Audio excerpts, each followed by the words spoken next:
Okay, hello, good morning and good afternoon, depending on where you are in the country. Thanks so much for joining us today. Really pleased to be coming back to view the financial fitness survey that is done on an annual basis by Sagen and Kiki Sauriol-Roode. Great to see you again. Thanks for joining us, Kiki. You've become a regular for us, and we really appreciate the insights you're able to bring. Well, you're welcome. I'm always glad to be part of this group.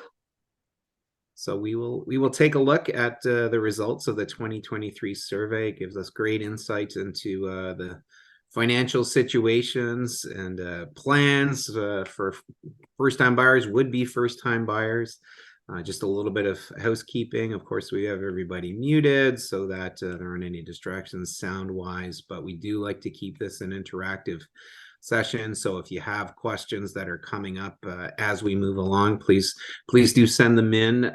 We'll try and catch a few as we go if they're really pertinent and they're not going to be covered in a future slide. And we'll also try and get back to any we miss real time towards the end, because we always do, of course, have a Q&A session at the end that allows us to cover everything. So we'll leave time for that towards the end, and this recording will be available for you to share with your colleagues afterwards. We usually get it posted within 24 hours, so that will be available as well as some of the comms materials Kiki has that are related to the survey. So I think that's all the housekeeping for us, Kiki, to get everybody set. And I know we wanted to get a little bit of information from our participants today to start off. So we're going to start off with a little poll here that just says, what best describes you in terms of your role in the industry. And first one's builder, of course. Builders or developers are listed, renovators,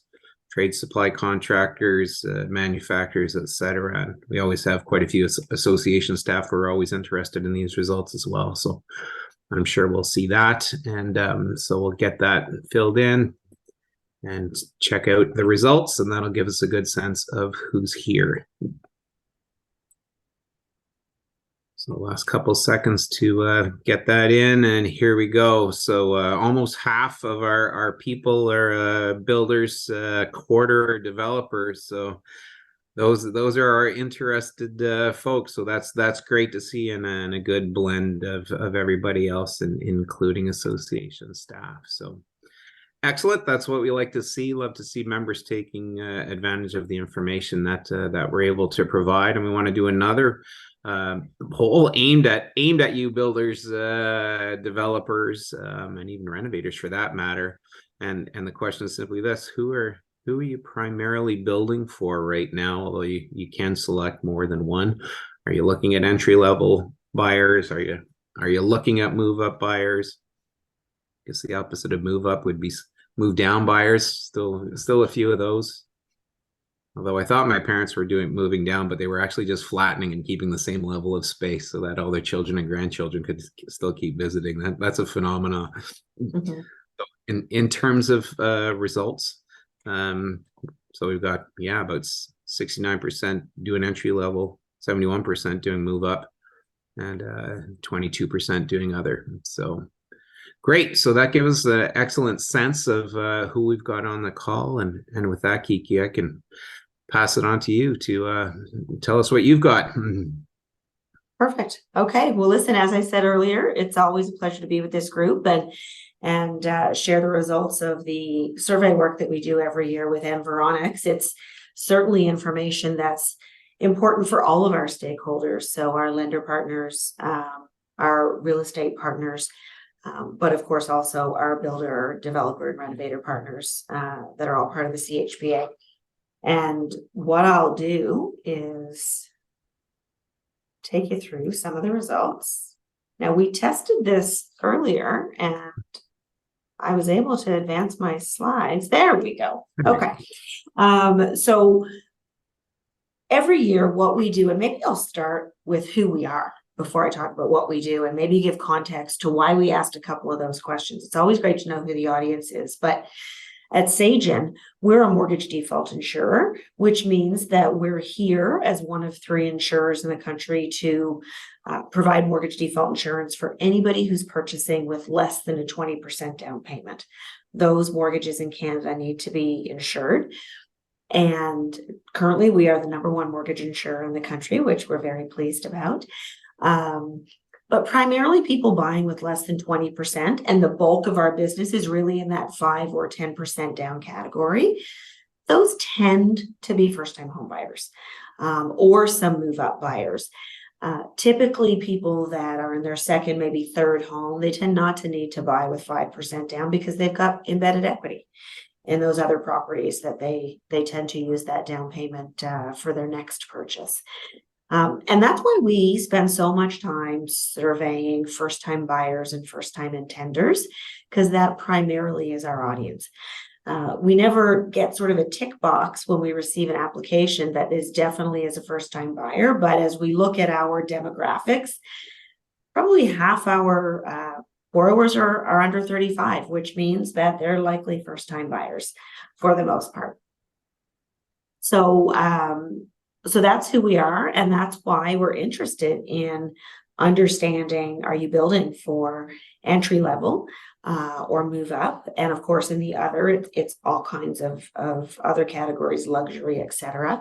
But we appreciate understanding who's on the call, and I'll try and frame my commentary sort of aligned to that.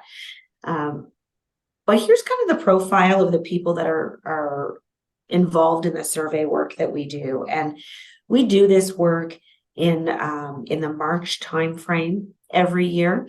So I want to give you context to when this survey work was done. And Environics does it on our behalf. And every year we do a financial fitness survey, which asks folks attitudinally how they feel about their financial well-being and their financial position long-term as well. And then every other year we do a attitude and motivators survey as well. And this year you've got both pieces of data. So Environics has been our partner for a really long time. And so as a result, we've got an awful lot of, period over period trending data as well, which gives a sense of what's happening and going on.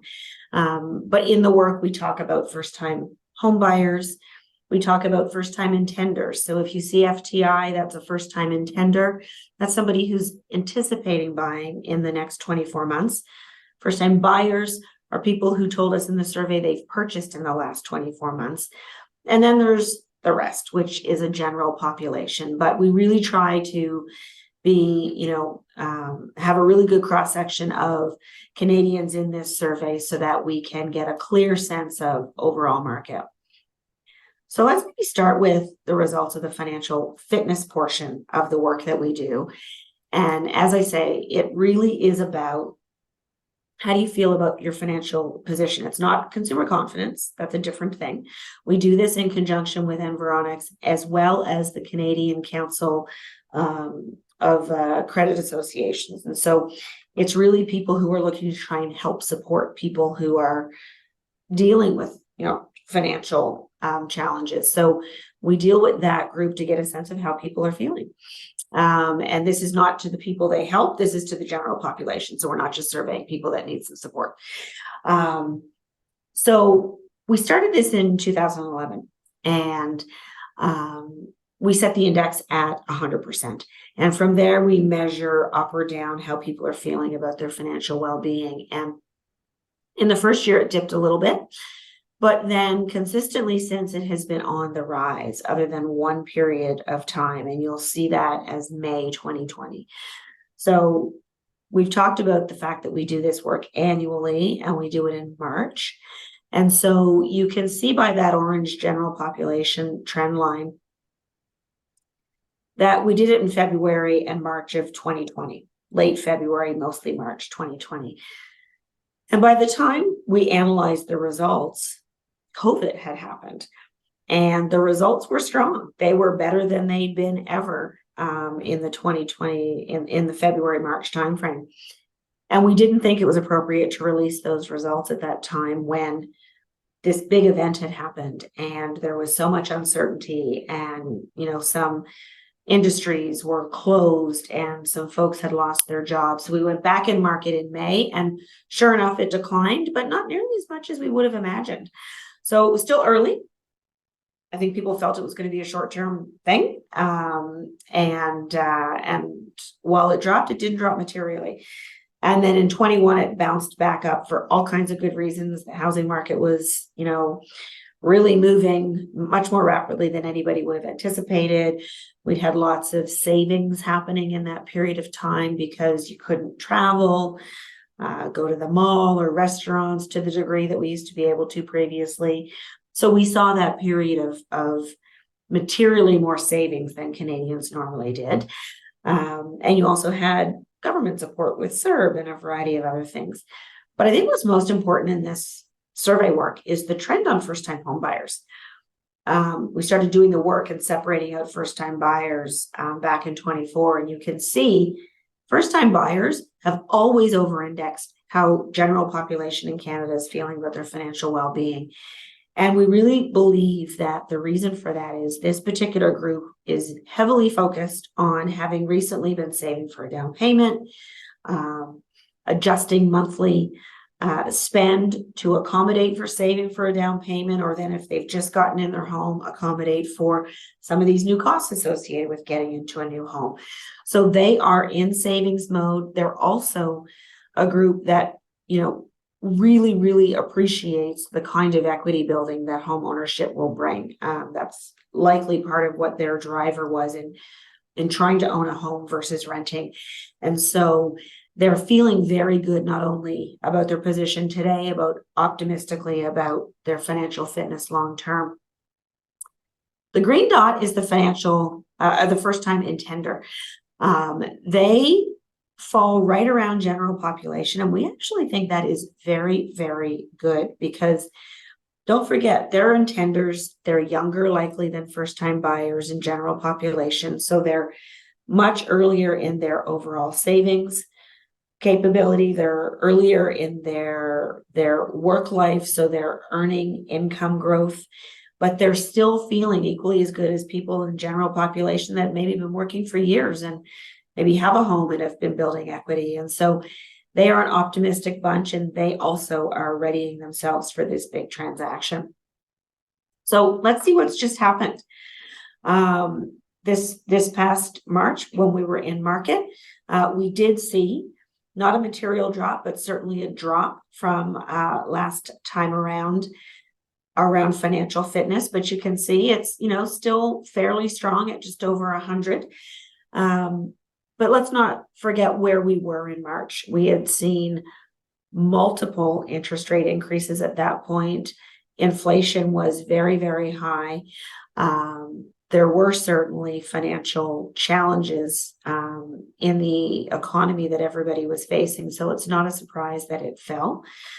We did see first-time home buyer results fall as well, and a little bit more of a dramatic fall than we saw in general population.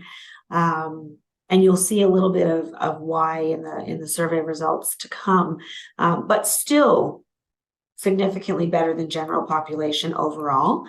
And the first-time intender feeling very, very optimistic about their position financially. It really, was unchanged.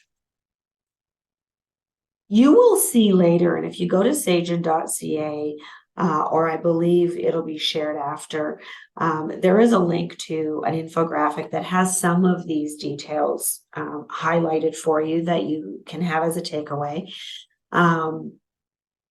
But what it really is telling us, this financial fitness information, is that buyers and intenders are feeling better than general population on things like their financial position has actually improved in the last 12 months.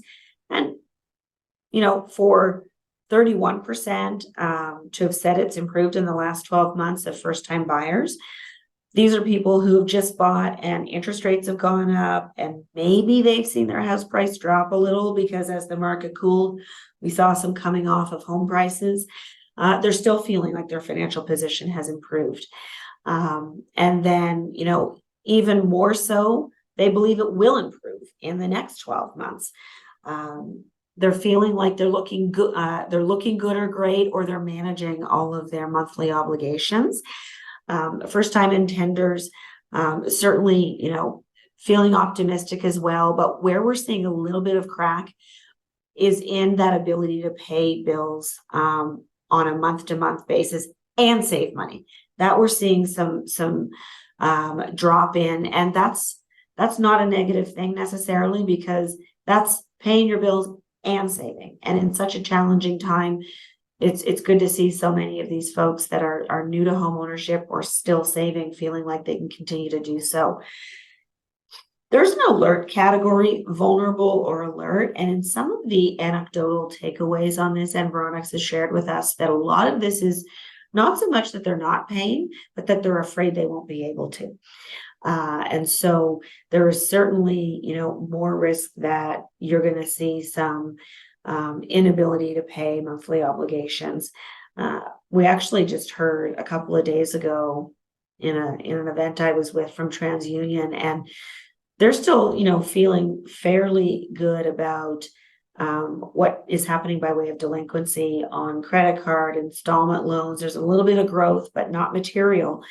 And certainly on mortgages, we're not seeing really any increase at all in people not paying that mortgage obligation. So, we need to recognize that it's certainly a more challenging environment when we were in market in March, but people are still feeling relatively comfortable with their ability to manage. I have gotten asked, so I might get ahead of this question. What do we think is happening now? Because we're in September and this survey work was done in March. We think a lot of these results still hold themselves. And the reason we think that is we saw a bit of a pause in interest rate hikes. So you might have maybe expected to see a bit of rise in people's feeling, but then we saw another hike. And so we do think that, some concern is still there. Inflation is coming down, still not, where everyone would like to see it. And there still now is some concern about will or will not there be one more rate hike. So I think that's, still to be determined before the end of the year. Kiki, before you move on, or maybe if you could just pop back, because I think it's an important point you're making there. So yeah, there is that sense of vulnerability and the alertedness, people concerned maybe of the environment, but very importantly, as you said, we're not really seeing those arrears rates and delinquencies climb, right? No, we're not. And I think something that perhaps is worth talking about is the difference between a fixed and a variable rate mortgage. And as interest rates rise, if you've got a variable rate or more importantly, an adjustable rate that changes regularly when the rate changes, some of those borrowers are seeing, material changes in their monthly mortgage payment. That's where we thought the biggest point of vulnerability would be. So we have provided lenders the ability, where there is a challenge on rising interest rates and ability, if you're in an ARM or a VRM, variable rate, to pay that monthly mortgage obligation, we can actually apply a tool to extend some amortization on those loans to help people stay in their homes. It's part of our loss mitigation strategy. Even though that tool is available, we're really not seeing it utilized right now. That's a very good thing. That means that people with adjustable rate mortgages, they're finding ways to manage that increasing mortgage payment. One of the things that I think is important not to take your eye off of is folks that are in a mortgage, maybe if they got it a couple of years ago, we're seeing some pretty good increase in incomes. And employment, continues to be strong. And so where those two factors are at play, it's giving people a little bit of buffer as income increases to try and manage more of that mortgage payment. So we're not seeing that tool utilized. Will we, when some of those variable rates need to renew? Possibly, but it depends on where rates are when they have to renew. So that would be more speculative than anything now, but we're feeling good about where delinquencies are. Yeah, great. Thanks. You're welcome. So let's talk about long-term confidence in their financial picture. We talked about it. It certainly remains high between first-time buyers as well as intenders. Here gives you a little bit of trending. And so back to 2015 with first-time buyers, you can see that while I have lots of confidence in my long-term financial health remains high, there is a growing amount that say, I'm concerned about making ends meet month to month. We did talk a little bit about that already. That's not that they can't, they're just concerned about not being able to make ends meet. But we're not seeing that, come through in any of the evidence that we have just yet.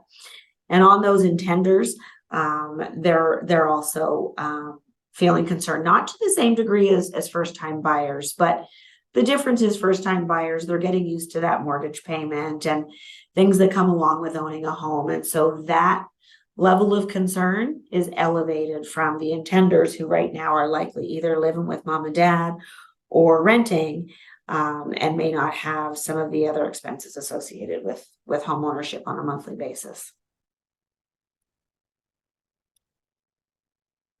And now if we look at this page, what we asked here was, if you bought, would economic conditions have impacted your decision to buy? And what we've got here is in blue, the first-time buyer, and in green, the intenders. And the most, sort of the first two would have said, no, wouldn't have changed my decision to buy a home. Either would have had no impact or they'd have been challenging, but it wouldn't have changed my decision. So that's really good. That means there's confidence in their choice and they bought because they believe in this as an important piece of their overall financial health long term. We're seeing certainly people who have bought feeling more so like wouldn't have impacted it, but certainly there are some that it might have caused them to delay the timing of buying a home. And where we talk about first-time intenders, that is anywhere between 0 and 24 months. Part of what we can surmise is that maybe the intenders are 6 to 24 months from now, because there is this feeling that maybe they're, a good percentage of them say, yeah, maybe it would delay. Wouldn't mean I'm not going to, but maybe it's going to delay my decision to buy.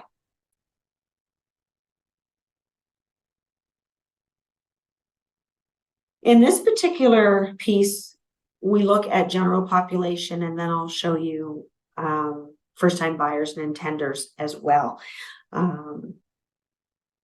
General population, their view that it's a bad time to buy continues to grow. And that is back from March. And it has grown every time we've gone in market that they think it's a bad time to buy. Which of course invertly means that fewer feel like it's a good time to be buying. There's a good percentage in the gray area that says it's neither good or bad. I think a lot of people feel like you can't perfectly time the market. So if you're ready to get in, it's better to get in and start climbing on that ladder than to not be in at all. But it's different with the first-time buyers and intenders. So buyers are on the top, intenders on the bottom. And a lot of first-time buyers say, no, now is a good time to buy. On the intender side, a few more say that it's not a good time to buy, but these are the folks that are waiting, right? They've not yet purchased. So they are waiting, in fact, for perhaps a better time to buy. But overall, they've not lost as much confidence in the overall market as has the general population. I think this is important for people in our segment because these are the people who just bought and the ones that will. And so on this particular slide, again, with the general population, we asked about supply. And we don't have to talk about whether there's, a normal supply of homes or not on this particular audience, because I think we all agree that there's not enough supply. But it is interesting that if we look at the general population, most of them, fewer than last year, but still 40% think that there's too little supply. But a lot of them think there's normal supply or even perhaps too much supply. That obviously will be dependent on the market that they're in, but certainly interesting insights that the number of people saying there's too little supply is actually dropping year over year. And probably for them too, Kiki, they're probably looking at supply, including the resale market too, right? So when you're having to fight for the few homes that are available, they're not thinking about potentially, do we have enough homes at large? They're saying, well, there's not enough homes around for me to buy, because they're all getting snapped up like we saw, through COVID. Right. If we look at forward intentions to purchase, we look at general population, and then I'll show you some non-owners, so those intenders. But people who currently are owners, their intent in selling and buying, in blue, we've got the next 12 months, and then within 12 to 24 months, you can see over time that population of current owners, they're hanging on. There's fewer of them that are saying that they're going to be buying in the next 12 to 24 months, which on the surface you would think is not great, until I show you something in a minute. On the non-owners, there's a little bit more variability in this. A little more saying within the next 12 to 24 months. So some of this shows us that it might be a quieter next 12 months or so, but there's more people who are thinking, both in the general pop as well as the non-owners, that they're going to be buying in the next 12 to 24 months. And if we ask them more than 24 months, a much bigger population of people are intending to buy 24 months out from now. So this gives some confidence that there's people on the sidelines that are waiting to jump into the market.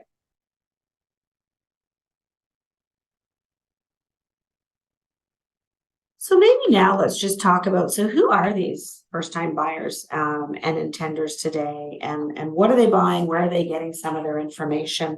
Hopefully this will help inform some of the ways that you're marketing to some of these particular groups.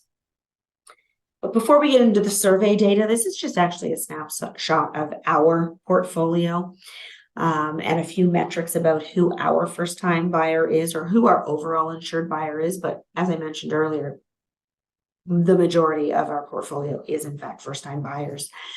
So if you look at the orange dot second down, average sale price, this is obviously well below the average home price that you see posted from CREA statistics or others, but that's because this is a first-time buyer primarily. So they're not buying an average home. They're typically buying that starter home. So it stands to reason that it's a much lower average sale price. So Western Canada is BC and the Yukon. We've got the Prairie provinces, Ontario, which includes GTA, and Eastern Canada is Quebec and all of the Atlantic provinces. And that is because two reasons: it'd be too busy on the screen, but also Quebec and the eastern part of the country, the borrower profile is very, very similar. So not surprising, in Ontario and Western Canada, you need more income than you do in the rest of the country to afford to buy a home, and the average home price is higher.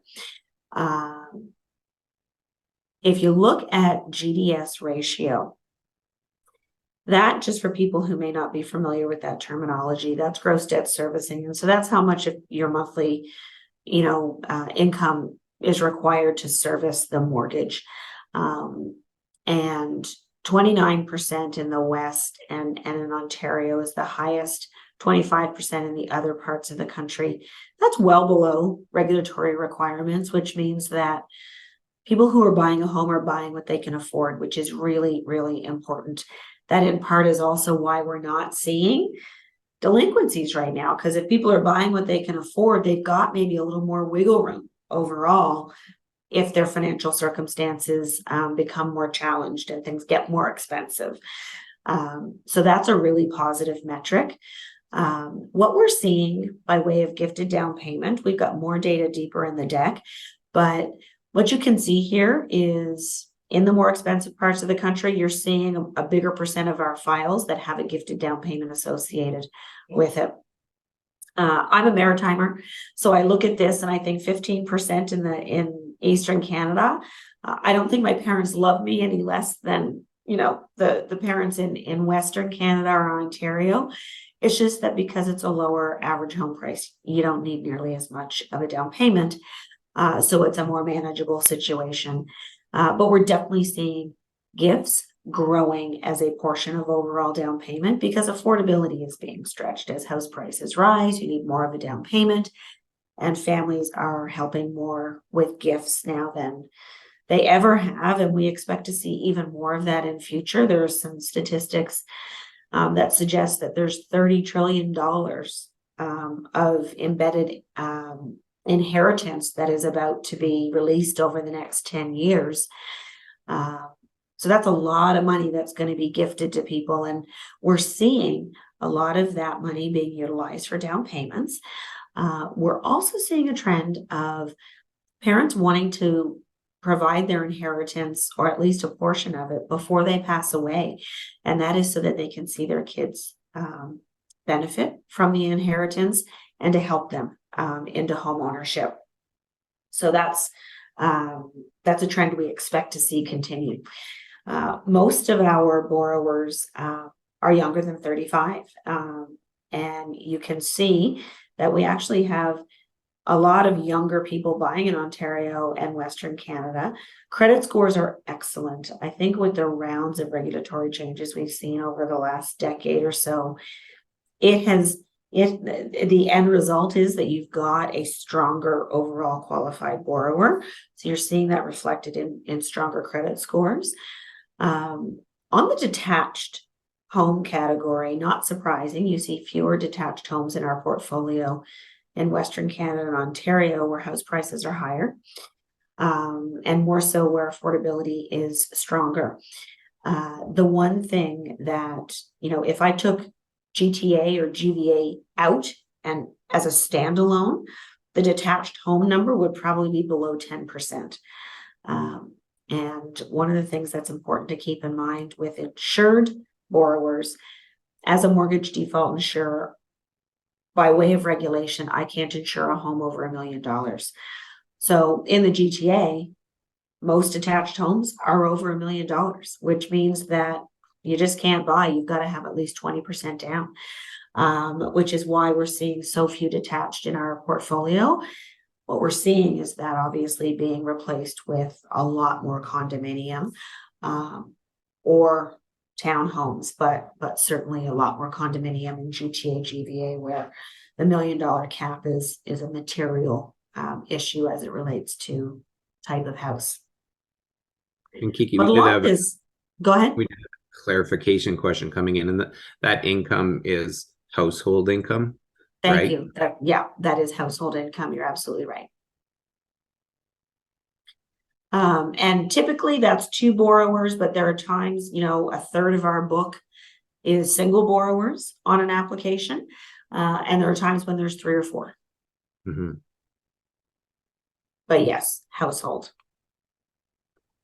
But we share this income, this data with the regulator when we're talking about the changes that we think are important to address affordability, because we want to underscore how very well prepared these borrowers are for the transaction. They're saving ahead of it. They're financially very fit and capable. The ratios tell us that they've got breathing room. We know from the stress test that we're testing them against a buffer of what their actual contract rate is. And so they are well prepared to weather a storm. And the fact that we're not seeing delinquencies now in this challenging period with interest rates hikes and house price appreciation, I think further underscores that.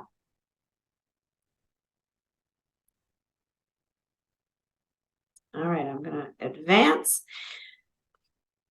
what a lot of the data is telling us is that we're actually seeing younger first-time buyers a little more squeezed out of the market. And so over time, that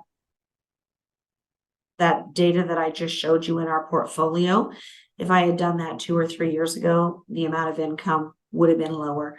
The age distribution, you would have seen even more in the younger bucket. But right now, what we're seeing is actually older borrowers requiring more household income, far more over $100,000 now, in order to service. And a lot of those are over 200,000 to service a loan, depending on the part of the country that you're in. So, it means that some of those younger folks are getting sidelined, but, those are the bucket of first-time intenders that are planning to buy in the next 12 to 24, and then that other big over 24-month category that we saw a few slides ago. We've seen an increase in the proportion of buyers buying with a spouse and partner. We talked just a little bit a moment ago about that. Buy yourself is that single borrower. It was as high as 41% of our portfolio back in 2019. It's dropped now to close to a third. And that's first-time buyers. The intenders, more of them think they might buy by themselves, but by the time they get into market, it might be they either have a spouse or partner then that they're going to buy with, or they might just need to buy with somebody else in order to qualify, or they'll change the style of property they're looking for. But the numbers aren't that far off of one another. And then this shift to condo that we talked about as well. We really are seeing more people indicating that they've bought a condominium or townhouse. If you look on the recent buyers, we go back to 2015, certainly, a decline in those that are buying a fully detached home and a rise in the other categories. The intenders, there still is absolutely that desire to buy the fully detached home. In reality, it might end up being that more fall into that condominium or townhouse bucket when they ultimately do decide to buy. But, who knows what's going to happen to rates and house prices as a result. I think we all on this call would believe that supply is going to continue to mean that, the demand is there. And there will be pressure on house prices for sure, which may mean that some of these detached may just be out of reach for some of these first-time intenders. But they're an optimistic bunch, as I said, and they're well in saving mode. And depending on that gifting scenario from family, that will determine what they can buy. 2/3 of folks that are buying detached, though, they're buying with a spouse or a partner. Let's just go back a little bit, because of those that are buying alone, half of them are buying a condo, and that only stands to reason. If you've got one income, you're probably more than likely going to be buying a lower priced type of property. So now let's get to this. We asked folks, what are some of the things that are important to you when you are buying a home? What are some of the features or some of the key drivers? Of course, price, value as an investment, and the features and upgrades all are critical drivers of the decision on what they buy. What we're highlighting here, though, is even now that we're in this post-COVID hybrid return to work environment, many are saying that having space so that you and or your partner can work at home is very important. And even from 2021, when we were in the heart of COVID and people needing space at home, that number has gone up even more now, even though we've seen more people going back to work. But it's because this going back to work is only part-time. Most people will likely expect to land in a hybrid environment, so they do still need space to work from home. The other things that really come out very meaningfully in this particular group is a focus on energy efficiency. They're looking for features in home structure themselves, as well as in the appliances that they're buying for their home. And particularly energy efficient features of homes on these intenders, the people that will be buying in the next 12, 24, and 36 months, those folks, even a higher growing percentage of them say that's an important feature when they're buying. So something for this group certainly to take away. And it makes it important that we just remind you that anybody who's buying with a low down payment and is insured with Sagen, and the truth is that, the premium rebate is available across all insurers. We want to make sure we're rewarding those folks that are buying an energy efficient property. So if they are buying to EnerGuide standard ratings, or if they're buying a resale property and increasing their energy efficiency ranking, they are eligible for up to a 25% rebate on their mortgage insurance premium. And that can be sizable. That can be several $1,000s. And so it's yet another, incentive for people who want energy efficiency in their homes to at least know they'll get some of that premium back. All the details on that are on our website. And it's pretty easy, truthfully, not much that this audience needs to know other than, your buyer, when they've purchased and closed, they go on our website, complete a form, and send to us or upload their EnerGuide ranking certificate, and we will process that premium rebate very quickly. We have that information too on our the net zero portion of our website too, Kiki. Good, excellent. It's important that we talk a lot about it, because if borrowers don't know about it, it's a rebate that's there that they don't take advantage of. One of the next questions that we asked was around first-time buyers and intenders, and this notion of moving back to the city, or at least closer to work. And they're saying that they are looking to be a little closer to work, and as a result, they're going to compromise. They're willing to buy a slightly smaller property, or more expensive, or both, because we know closer to the city, you're going to pay more for smaller. But they're saying they're willing to make that accommodation, because we are seeing more corporations asking people to move closer to home. So in the pandemic period, we saw more people move out to the suburbs and exurbs even. We're seeing a bit of a shift now of folks feeling the need to come back, because as an example, and we'll use GTA as an example, although I recognize this is a national call, but if you were living just outside Toronto or in Toronto, and then you moved to Collingwood, which might be an hour and 40 minutes away, during the pandemic to chase affordability, well, you got to come a little bit closer if you're expecting to commute back 3 times a week. So there is some of that's happening.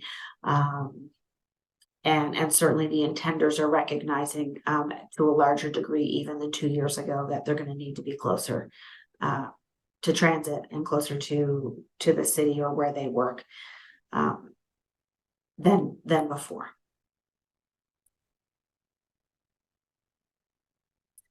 All right, so if we talk about home prices and source of mortgage information, we do have another survey before we get into that. I think we just wanted to get a sense, and it's good. We have a good group of builders and developers. I think it was around 70% that were doing first-time buyer type products, entry level, and about 70% doing move up. So probably a bunch doing both. So as you see here, the question is, are you seeing a disproportionate drop off in first-time buyers compared to the other groups, which certainly all indicators would be we would probably be seeing that. So let's see what the survey results will have to say about this.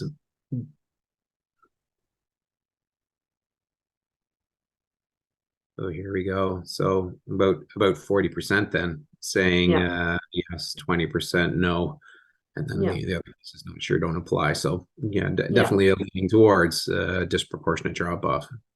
Yeah, and in that unsure category, it's not surprising that you might not know if it's a first-time buyer or a move-up buyer, as an example, unless the question you're specifically asking them. But what this does show is what we're seeing. And this next slide is not, it's not great news for Sagen.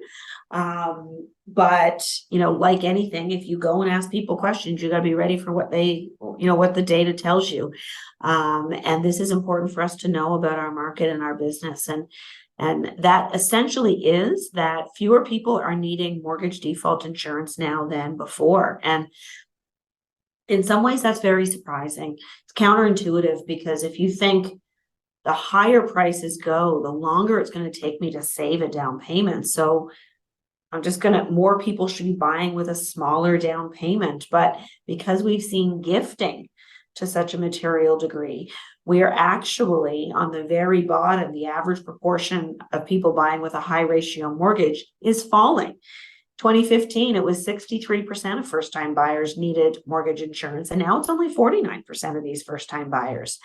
Intenders, more of them think that they're going to need mortgage insurance, but the reality is, if a gift comes that maybe 12, 24 months before they buy, they might not be aware their parents are going to give them a gift right now. But then if it comes, that number will likely shift to, closer to the 49%. So what it means is our insured market is shrinking. Those people are still buying, they're still getting mortgages. So that's good news for you. It just means that they're buying with 20% down at a higher frequency. So that's important for us to understand as we think about our business going forward. We just need a bigger portion of that smaller pie. Well, and hopefully we can move government like the big problem with, so it's good for our members to know that that transfer of wealth is going to support home buying for the foreseeable future. And that's been long anticipated with the transfer of wealth from the boomers to the millennials. But yeah, not great for your buck. Also not great if you don't happen to be children of homeowners, because that's Right. where that main wealth is coming from. So certainly a lot of our policy work is guided at trying to help people who don't have the benefit of some family wealth, especially through real estate, to be able to get into the market on their own 2 feet. So Kiki, we're working for you to try and help your books get better in that way too. Well, we appreciate it. And the next slide is really, gives us the opportunity to talk a little bit about what we're trying to do to expand the opportunities as well for insured borrowers. Because to your point, not everybody has access to the gift. And even if they did, with house prices where they are, mortgages are a big part of your overall monthly spend. And we asked recent buyers and intenders who were buying over $750,000, and we know that's average across many markets in this country. We asked them, would you have wanted a 30-year amortization with your high ratio mortgage if it was available? And the majority of people said yes, they would. And a bigger percentage in 2023 said that than they did in 2021. And important for this group to note that part of our regulatory environment is that if we have an insured mortgage, so again, someone buying with less than 20% down, banks can't give them 30-year amortization. They can only do a maximum 25-year am. Now, if that borrower is buying with 21% down, you can get a 30-year amortization if it's not insured. And so that's partly why we're also seeing more people trying to get down to that below 20% so that they can spread that mortgage payment over more years so their monthly payment is slightly lower. We used to be able to do 30-year amortization, and that changed, I think, in 2016. Was it 2016? Maybe even a little earlier than that. But right now, we would estimate that only 1 in 5 people need mortgage default insurance in this country, which means 80% of mortgage holders can do 30-year am. So we're such a small piece of the market, and we're a younger borrower. why wouldn't you want to give a 30-year AM to someone just getting into homeownership early in their income earning cycle, who will be earning more income and likely living longer than people who can get a 30-year amortization if they're 50, 60, 70. So we continue to make that argument. And as I mentioned earlier, use the data about the strength of our buyers in our portfolio to underscore that they are ready for this transaction and, you know, could really benefit from a 30-year amortization. Yeah, and We're as you not know, sure that that's going to happen yet. Kevin, go ahead. yeah, I was just gonna say, as you know, we're really pushing for that on our side as well. Just so obvious that it's the type of help that that first time home buyers need.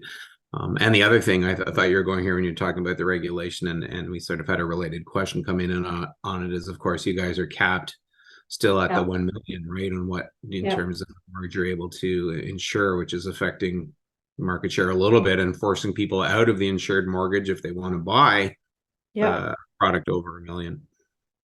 Yeah. So we advocate for 30-year AM as well as $1 million cap movement. And we think we've got the regulators to a point where they understand that the cap needs to move.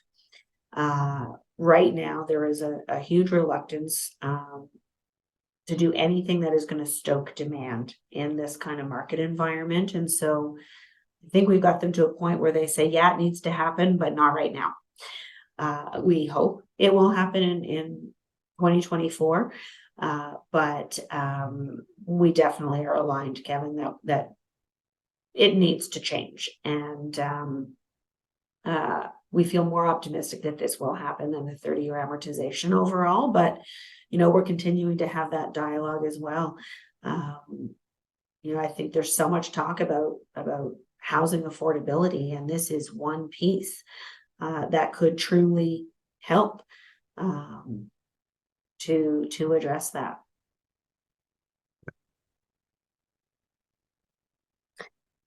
We're getting near to the end of some of the things that I'll talk about, but just around affordability. In this survey, first-time buyers and intenders did tell us that they certainly were getting a lump sum of some sort for down payment. And that could be from family, it could be, you know, a loan, it could be a number of things.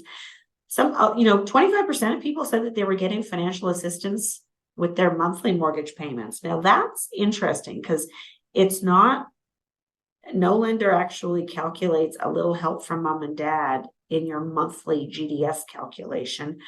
But we think what this means is, you know, I'm going to pay my own mortgage, but I might need help monthly a little bit on some other things. So maybe there's some support on daycare or extracurricular for the kids or what have you. But certainly what this is showing us is that there is a growing need for financial support from this first-time buyer and intender category.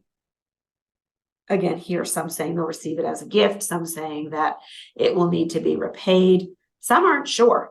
So I think maybe that's the optimistic group that hopes that it's a gift and not really sure if they'll ever have to pay it back. But it underscores the need for some support in an affordability constrained environment. Then what we asked folks is, where are you getting information for your mortgage needs? And not surprising, first-time buyers and intenders overwhelmingly said their mortgage broker or their specialist. Further down the line is their bank or credit union representative. So further down, family, friends, real estate agents comes out really high.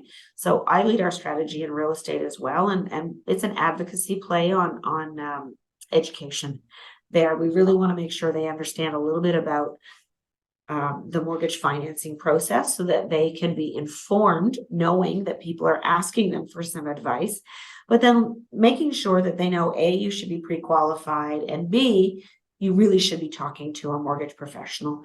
There's been so much regulatory change that mortgages are complex. And so talking to a professional is critically important. I've highlighted here builder and developer, and 9-point growth period over period of people saying, yeah, I'm getting some mortgage information from my builder or developer. So, to those folks that are on the call, I'd give you the same advice. Make sure you're ready to have a little bit of a conversation, but definitely they should be coming to you pre-qualified, as well as advice to have them seek out a professional in the mortgage space for more detailed information on mortgages. Yeah, and that's a lower percentage, but that also only applies to new construction, right? So whereas you just a smaller number of people, right, that would have been going to a builder. You're right. And I will throw out to people, I know we have some questions coming in. I'm sort of holding them off because we're coming up to the end of our hour. So, and Kiki has agreed to stay on to help answer some questions after the hour mark, but I'm just trying to leave time to make sure, Kiki, you get through everything before we get back to the next question. Keep the questions coming in, and we'll get to them once the main deck is done. Yeah, we're almost on the main deck. This is the last data slide, and this essentially just talks about, beyond the people that were on the first slide, these are others. Mobile tools, internet, social media. So if they're going there for mortgage information, they're probably also going for, builder insights as well. And so a good place to be marketing yourselves. But ultimately what this shows is, as much as they go to these tools for information, more importantly is the slide before, which is they go to people for advice. So they'll go here and get a bunch of information, and then they go to people to try and sort of help muddy the waters of all the other information they got and make sense of it. So advice giving continues to be a very big part of this whole process. With that, I just wanted to remind you that, people buying a home with a low down payment from us, it's people who are buying a secondary home or their first home. So maybe they're buying a home for under family plan, an aging parent, or a kid going to university. People can use a borrowed down payment as opposed to a fully saved or gifted down payment. There's a variety of ways that we can get folks into home ownership, but Purchase Plus Improvement's another one. So for the renovators, or even, some builders that do a bunch of renovations on this call, people are buying a resale home. They can actually get qualified up front with their mortgage for a portion to be associated to renovation costs. So they can buy that starter home that maybe needs some TLC, knowing that they've got dollars available to redo the kitchen or the bathroom or the roof or what have you. So there's lots of products available with a low down payment to get folks into home ownership.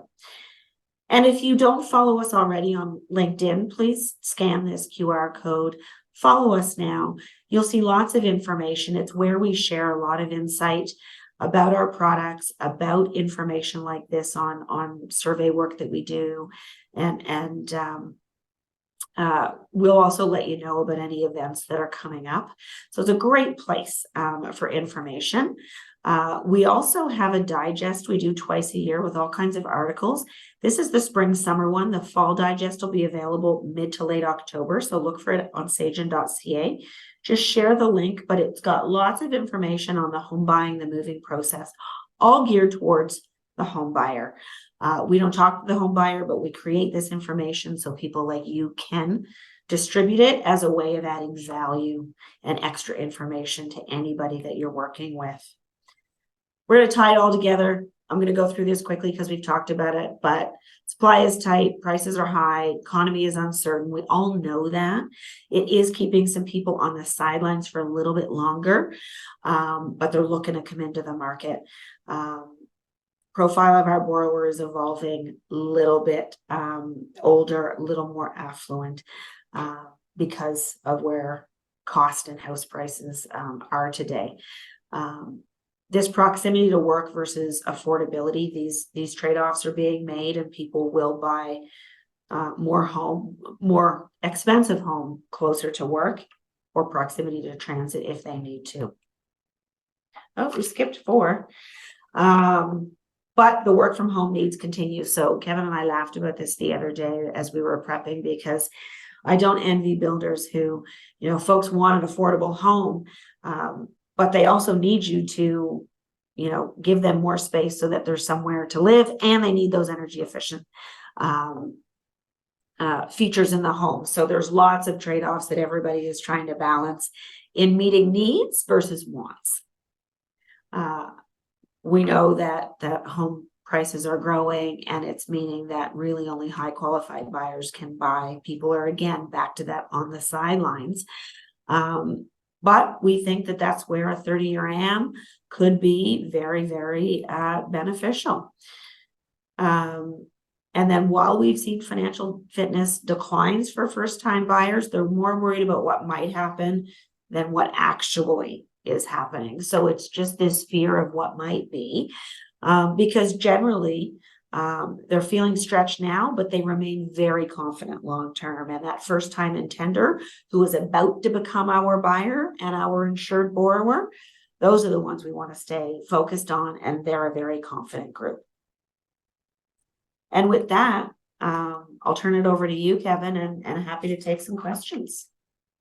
Perfect. Thanks, Kiki. Yes, and let's jump right in there. As I said, this recording will be available for anybody who has to drop off because we're at the hour mark, but we have a few, and I think there'll be some good answers to some good questions here. So anytime we talk about mortgages, we always get questions about the stress test, and it's certainly something CHBA advocates on a regular basis. So I'll throw it over to you first, Kiki. Just the question is, do you see a time when we will see an end to the mortgage stress test? I'm not sure we will, and I'll tell you that with rising interest rates, we've really seen regulators say, "See, it worked. It played the role we expected that it would in a rising interest rate environment. Stressing people at a higher rate has actually meant that they're not going to lose their home if rates begin to increase. And we've seen delinquencies remain quite low. And so I think it almost bolsters their position that they were right. Does there need to be more flexibility in it? Maybe so. I mean, today we're stressing people with a fixed rate the same as we are a variable rate. And so, does that need to be considered differently? We will see, but no, I don't see it going away. Yeah, we're stress testing people on an insured mortgage the same way as an uninsured would, and those are two different products with two different situations. Anyway, I could go on and on about our advocacy on the stress test, so we'll leave it there. Yeah.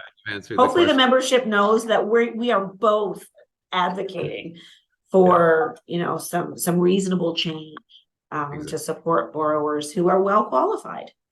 Exactly.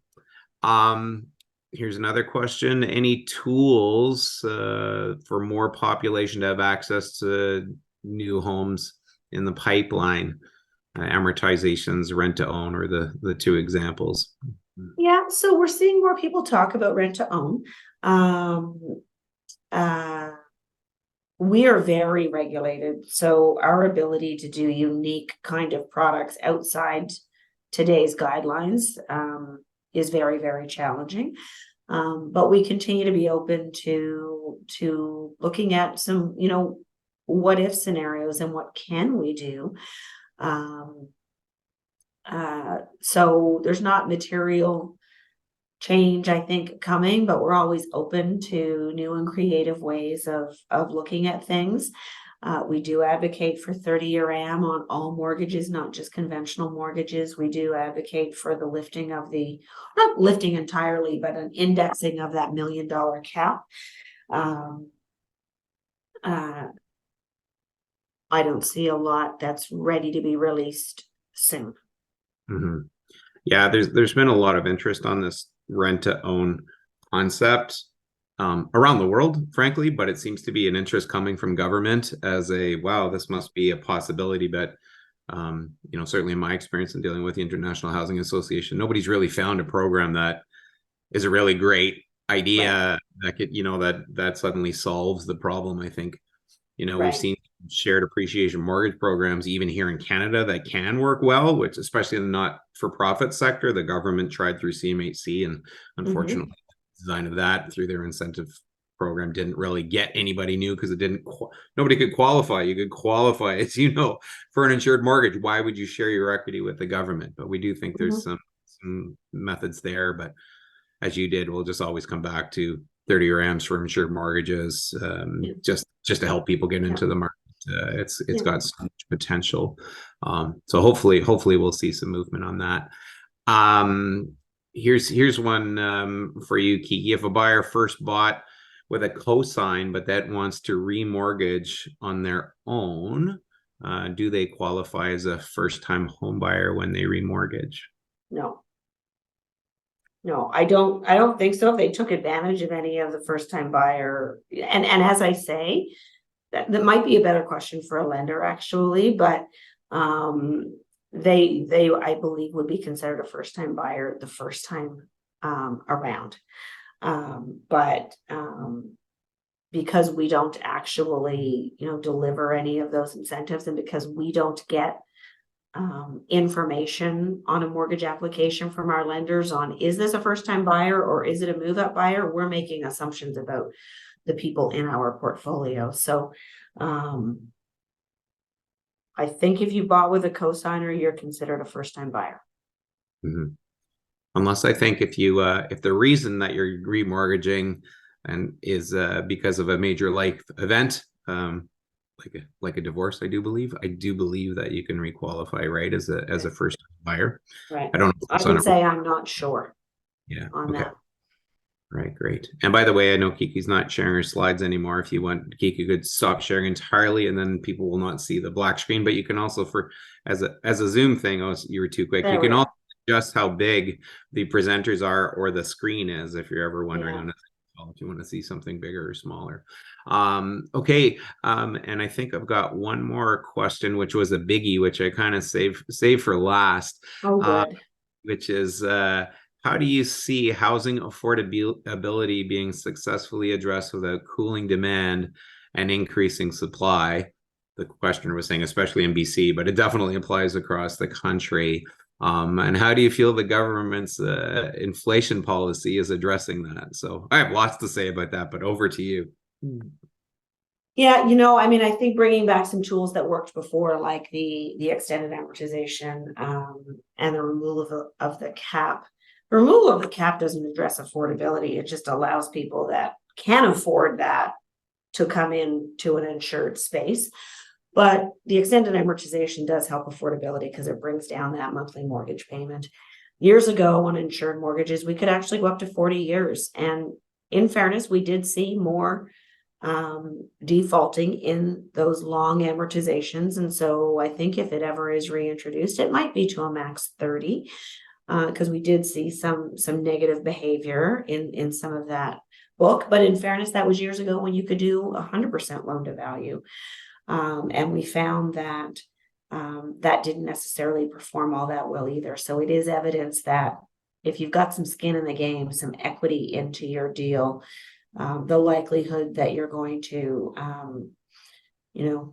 work hard to ensure that you maintain your home and maintain your mortgage is higher.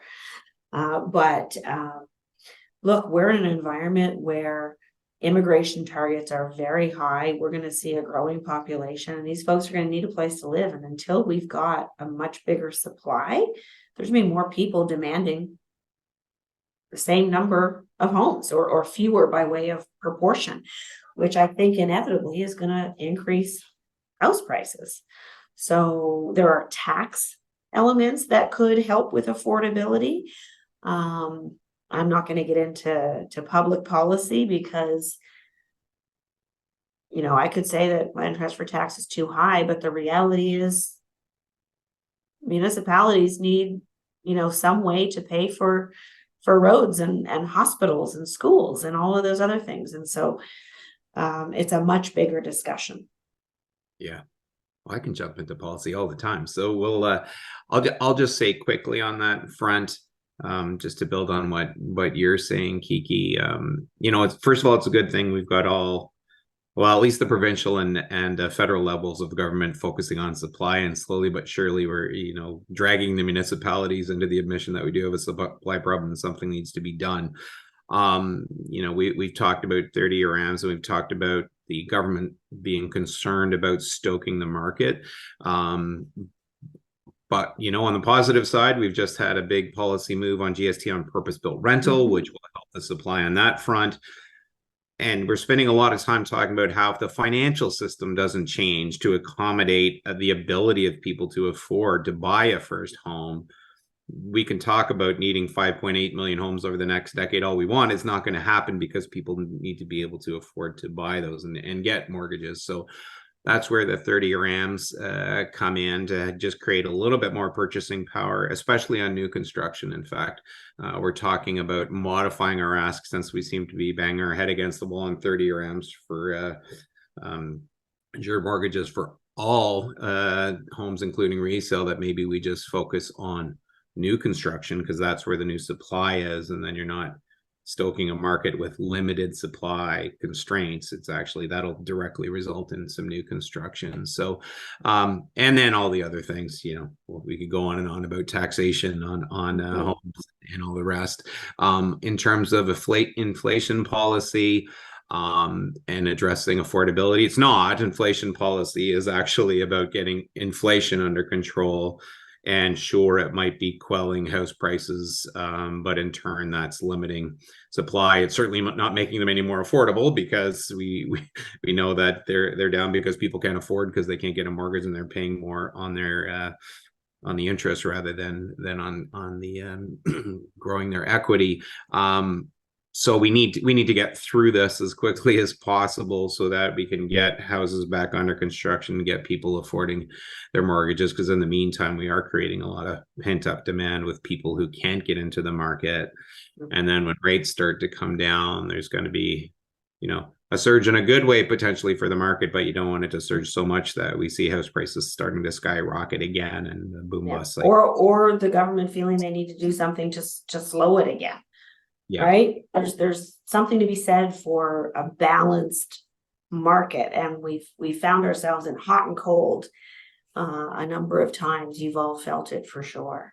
Yeah, exactly. And it's one of the things I have to explain sometimes is that our industry doesn't like boom cycles either. It's very hard to navigate, and you just don't know when it's going to turn, and then you're going to get caught. So yes, slow and steady growth would be much preferable. Although slow and steady growth in house prices, but lots of growth in supply numbers and starts is what we're really after. That's the whole. Well, I think that's what you need to get slow and steady growth in home prices. Exactly. You need more supply, so you need the boom and build. Yeah. Right. Well, perfect. As I said, I kept that question to the end because it was a big picture question. I thought it would be nice to end off on. But Kiki, thank you so much as always for your valuable insights, and hopefully everybody found that of interest and useful. And I could tell by the number of registrations we had and everything that this was very topical as always. So we look forward to the results of the next one. In the meantime, you'll be able to find this webinar on our website and pass the link on to others. And also, Kiki's providing us a little bit of communications collateral to share as well on if you're interested in the results and sort of an infographic form and that sort of thing. So thanks for that, Kiki. Of course, you're welcome. Great. Listen, have a good rest of the day. All the best with our joint ongoing regulatory conversations, and we're in this together. Yes, exactly. So thanks to all our members who are attended today, and we will look to see you all very soon. Thanks again.